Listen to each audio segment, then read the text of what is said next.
Olá, está no ar mais um programa Direto ao Ponto, onde eu trago sempre uma entrevista especial para vocês. Está aqui hoje no nosso estúdio de Brasília o ministro Helder Barbalho, que é o ministro da Pesca. Seja bem-vindo, ministro. Muito obrigado, Glauber. É um grande prazer poder estar aqui. Obrigado a você pela sua audiência. Ministro, eu vou direto ao ponto.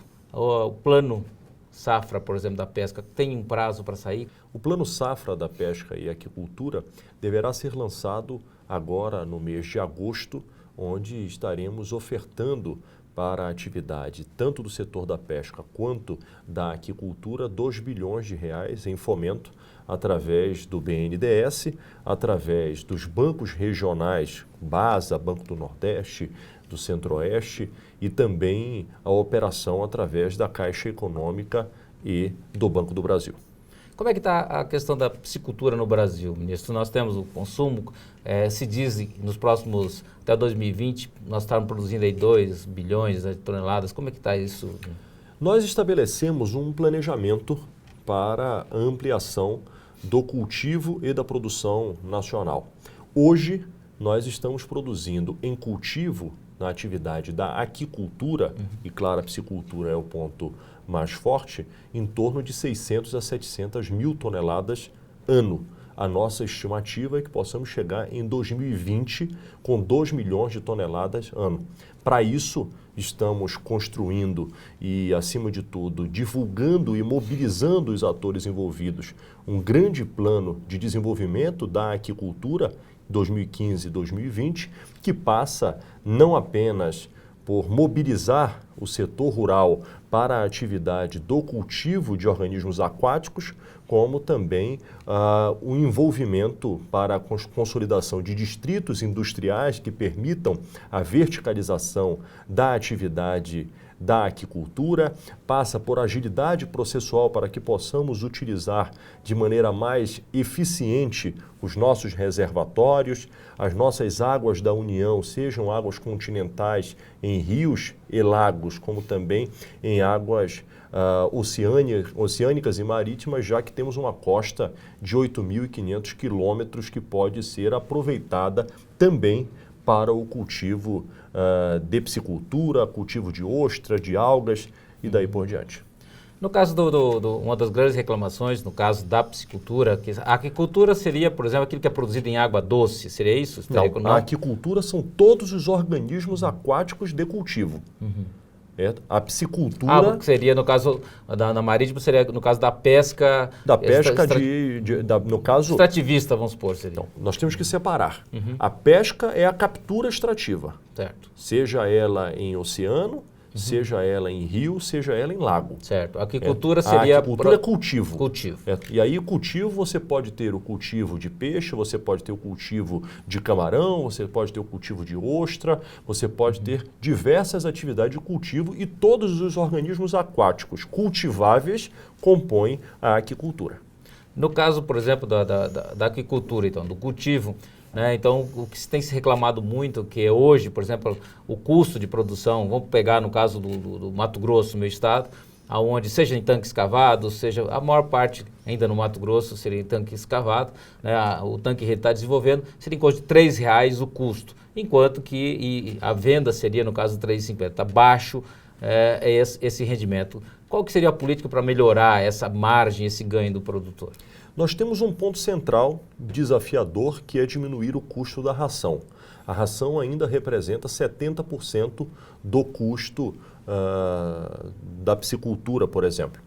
O que nós estamos trabalhando internamente no governo é que haja uma isonomia, uma igualdade de tratamento tributário com a ração da aquicultura, principalmente no caso a ração da piscicultura e da carcinicultura, do peixe e do camarão, para que os mesmos benefícios fiscais existentes hoje na ração da bovinocultura, da suinocultura e da avicultura possam ser replicados para a ração da atividade da piscicultura e da carcinicultura. Com isso, nós estaríamos isentando PIS e COFINS, o que permitiria com que pelo menos 10% do custo da ração estivesse sendo diminuído com um impacto direto na lucratividade do setor. Agora, o Brasil ainda consome muito pouco peixe, né? Então, quando se comparado com o resto do mundo, por exemplo, na Europa, a gente tem 50 quilos aí por habitante ano, Espanha, no caso. O Brasil aí está em torno de 10,6. 10,6, né? Então, quer dizer, é muito pouco perto daquilo, a média mundial é superior a isso. Exato. Isto é uma oportunidade, Glauber. Não, eu vejo também como oportunidade. Agora, um dos grandes gargalos que eu vejo, ministro, é, por exemplo, você tem a venda, por exemplo, o produtor e o peixe, a gente sabe que é uma coisa simples até, né? No caso de se escamar, é bem diferente para o frigorífico. E no caso, no supermercado, então você vê mesmo em algumas cidades, né? Aqui em Goiás mesmo, perto de Brasília, produção, sendo vendido a R$ 3,50, por exemplo, o peixe redondo sendo vendido a R$ 3,50, né, do produtor, e chega no supermercado a R$ 20. Quer dizer, é uma diferença muito grande. Tem como também, isso é questão só de mercado, ou tem como reduzir esse custo aí, a questão de impostos, como o senhor já disse que está buscando alguns, mas é realmente a efetividade de melhorar isso? Então, primeiro, voltando para o consumo do brasileiro. Nós ainda consumimos muito pouca proteína de pescado, em torno de 10,6 quilos por habitante ano. As recomendações médicas fazem com que cheguemos a pelo menos 12 quilos.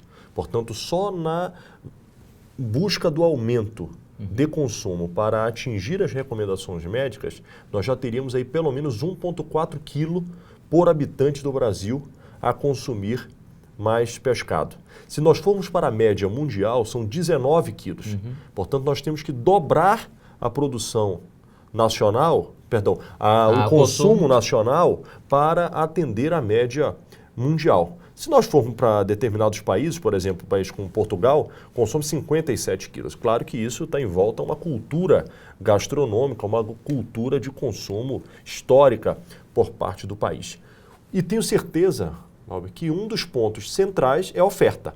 Nós só conseguiremos fazer com que se aumente o consumo de pescado se esse pescado chegar barato na mesa das pessoas. E é por isso que nós estamos trabalhando para aumentar a produção. Aonde se aumenta a produção, se aumenta a oferta, é natural de que haja uma diminuição do preço. Quando projetamos sair de 600 mil toneladas para 2 milhões de toneladas qual que é o consumo hoje cultivo, do Brasil? Hoje, como eu lhe disse, hoje nós estamos produzindo em torno de 600 mil toneladas a 700 mil toneladas oriundo do cultivo, mais 760 mil toneladas oriundo da pesca. Mas e a importação? E mais 411 mil toneladas vindo de importação. Ou seja, então a gente imediatamente nós estamos falando aqui, certo, de 1,5 milhão, 1 milhão e 700 mil toneladas, 800 mil toneladas envolvidas. É o geral que o Brasil hoje tem no seu território, seja ele de importação ou de produção local. E temos uma parte também da nossa produção que vai para exportação, particularmente a lagosta e o camarão são os dois produtos que exportam.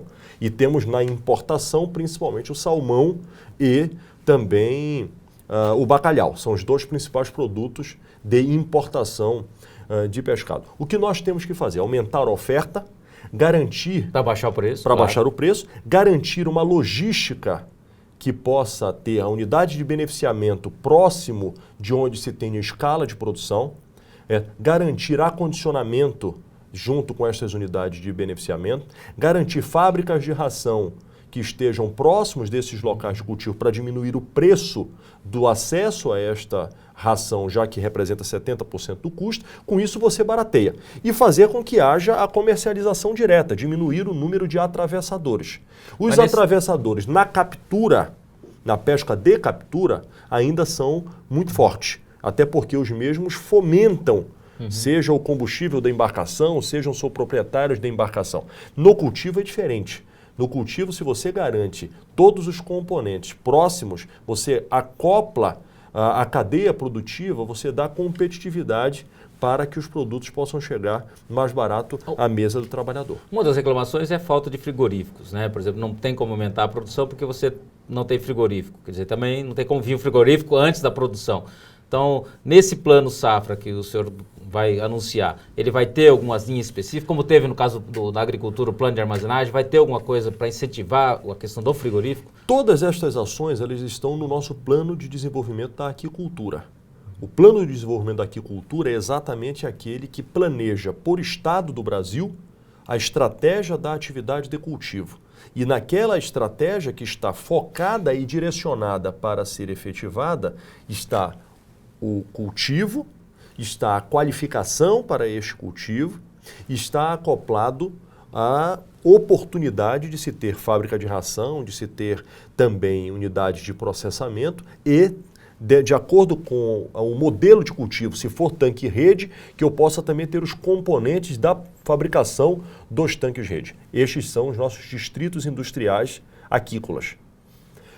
Em paralelo a isso, o Plano Safra chega como um instrumento para fomentar essa estratégia. Portanto, o governo pensa e planeja aonde se tem oportunidade para cultivar e fomenta, através do Plano Safra, as condições diferenciadas de acesso a recursos que possam permitir que os interessados na atividade possam estar garantindo a implementação dos negócios.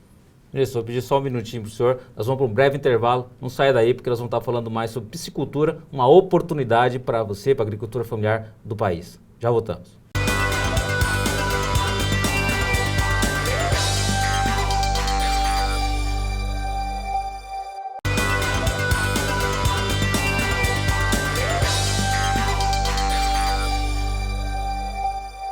Estamos de volta direto ao ponto, aonde eu entrevisto hoje aqui no nosso estúdio o ministro da Pesca, Eldo Barbalho. Ministro, nós estávamos falando sobre a questão do Plano Safra e eu quero falar um pouquinho agora sobre a questão das espécies. Nós temos os peixes redondos, né, que são, e também os peixes que são nativos do Brasil, mas um dos peixes mais consumidos do mundo, no caso, é a tilápia, que tem algumas restrições e alguns estados brasileiros no seu cultivo, principalmente no caso do tanque-rede, que é uma das atividades que nós entendemos que mais vai crescer no Brasil. Como é que está isso?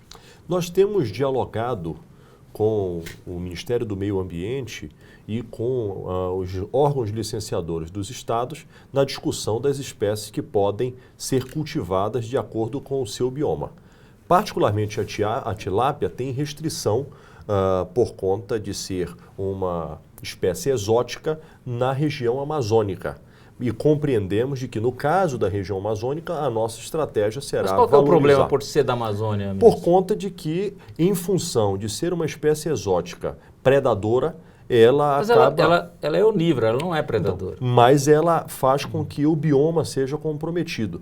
E, de acordo com as análises ambientais e as portarias do Instituto Brasileiro de Meio Ambiente, ela comprometeria o bioma amazônico. E, desta feita, nós estamos planejando o quê? Valorizar outras espécies, como o pirarucu, como o tambaqui e outras, inclusive, espécies que possam haver com a confluência e o cruzamento de espécies que não comprometam o bioma amazônico. A tilápia, para nós, é, sem dúvida alguma, o peixe com maior competitividade e com uma perspectiva e uma possibilidade de permitir que possamos cumprir as nossas metas, por conta exatamente de que a cada ciclo o potencial da tilápia é absolutamente extraordinário. E o interesse do mercado local e do mercado internacional pela tilápia mostra que nós estamos no caminho certo. Para você ter um exemplo, nós estamos entregando agora, no mês de agosto, o certificado de aquicultura para um empreendimento que irá gerar em 5 anos a produção de 100 mil toneladas ano no Mato Grosso do Sul. Um empreendimento que traz a principal empresa mundial de tilápia, chamada Ringgold Springs, uma empresa americana, junto com a Mariterra, que é uma empresa nacional, que se associa para criar a Tilabrás.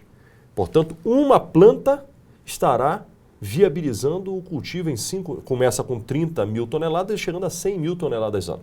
Hoje nós devemos estar produzindo de tilápia em torno de 150 a 200 mil toneladas. Só esta planta poderá quase que dobrar ou mais a produção de tilápia no Brasil. E nós temos estimulado que outros estados possam também, da mesma forma, fortalecer este cultivo, compreendendo de que, dentro das espécies de cultivo, a tilápia é uma espécie a ser o caminho para que o Brasil avance. Ministro, eu vi que, e é claro que é importante, assim como a soja não é brasileira, hoje nós somos um grande produtor de soja, devemos ser o maior produtor, espero. O que é uma oportunidade para a piscicultura. Que é uma oportunidade para a piscicultura. Já que o também. Componente da ração é soja, milho e farinha de peixe. Exatamente.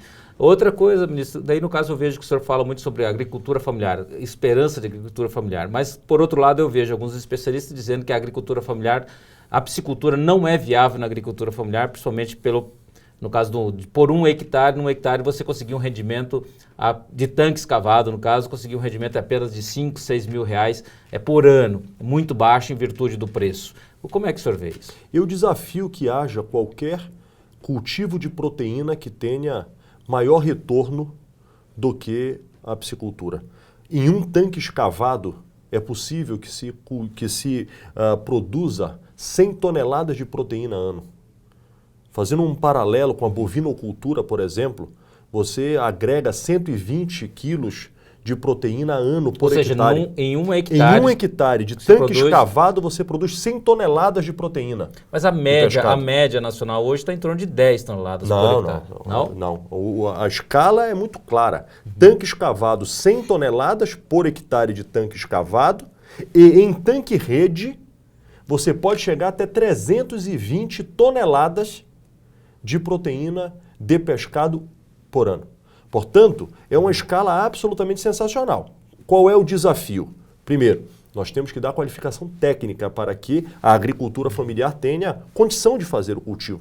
É uma atividade ainda recente no Brasil. Mas no seu ministério está... E nós estamos exatamente associados ao Ministério do Desenvolvimento Agrário, firmando inclusive parcerias que fomentam esta qualificação técnica. Nós estamos em parceria com a Embrapa, com as Emater nos estados, agora com a criação da agência da Anater, já estamos firmando parceria com a Anater, exatamente para construir as condições de qualificação e preparo para que se insiram nos projetos de assentamento do INCRA, como também em toda e qualquer atividade da agricultura familiar ou cultivo de pescado. Quer dizer, se você tiver 100 toneladas, no caso, por hectare, você vai ter, mesmo que seja 50 centavos, você tem 50 mil de renda, estou falando de renda, sim, de receita, eu acho que é interessante para a agricultura familiar. Agora, por exemplo, ministro, se fala muito do panga, né? Por exemplo, o panga, ele entrou no Brasil, veio do Vietnã, existem controvérsias.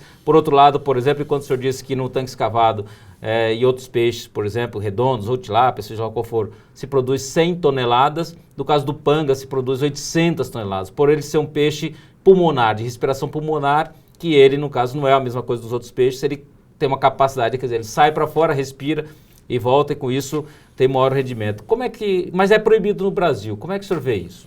Olha, primeiro é importante que nós possamos registrar de que não é possível comparar a qualidade do panga com a qualidade da tilápia. São absolutamente distintos. O preço do panga, de fato, é um preço muito baixo, exatamente pelas condições que são cultivadas, seja na Ásia, especialmente lá no Vietnã. Agora... Mas tem produção no Brasil também. Mesmo sendo ilegal, existe. A produção no Brasil ela é proibida. O que foi permitido foi que o produto venha para as gôndolas dos supermercados, para o mercado interno. E por que é permitido? Porque o governo brasileiro ele foi em uma missão em anos anteriores com o governo vietnamita, onde se certificou todas as exigências e o governo vietnamita assegurou o cumprimento de todas as regras que estavam estabelecidas para a liberação da exportação do panga para o Brasil, portanto, da importação do panga para o nosso país. Cabe ao governo brasileiro, e nós estamos fazendo isso, primeiro, monitorar para saber se os cumprimentos das regras de fato estão em andamento. Segundo, verificar na entrada do produto nas nossas fronteiras se efetivamente esse produto não está com qualquer tipo de inclusão de produtos que sejam contaminantes. E é isto que nós estamos fazendo. Mas hoje é permitido vender panga. Vender panga hoje está liberado e é importante que se coloque. Nós vivemos num mundo globalizado de relações comerciais recíprocas e que você não pode criar barreiras para produtos. Mas daí no caso, ministro... O que nós colocamos são exigências sanitárias que devam ser monitoradas por parte do governo. Mas daí no caso, se nós podemos importar, por que não se pode permitir produzir um peixe que é extremamente competitivo e como o senhor disse, que a tilápia, vamos supor, querendo ou não, ela vai custar aí 16, 20 reais o quilo no supermercado, enquanto que o panga custa vamos supor, 6, 7 reais o quilo. E hoje já é o filé mais consumido no Brasil, o do filé do panga. Por que o Brasil, o produtor brasileiro não pode produzir? Exatamente porque nós temos que avaliar o bioma das águas no nosso país. E, claro, é importante que se registre de que a tilápia é o caminho. Nós não devemos deixar de olhar e ter o foco de que qualidade versus preço e competitividade, a tilápia é o nosso produto. O panga, ele é um produto, inclusive, com qualidade questionável e, portanto, não deve ser um foco de produção para o nosso país, até porque nós estamos falando no mercado local, nós estamos falando no mercado de exportação no horizonte próximo. O que nós temos que ficar atentos, e quando eu falo nós, é o governo, são as empresas e é você, consumidor, que você efetivamente saiba o que você está comprando. E os supermercados, inclusive, estão sendo instados por nós para que não se permita que um panga possa ser vendido como um outro produto, o que, inclusive, irá macular a imagem da qualidade dos produtos nacionais. Ministro, vamos para uma última pergunta, nosso tempo está terminando. Eu queria que o senhor falasse, no caso, esses investimentos, esse plano safra, o recurso, por exemplo, para desenvolvimento da piscicultura, vai ser desburocratizado ou não?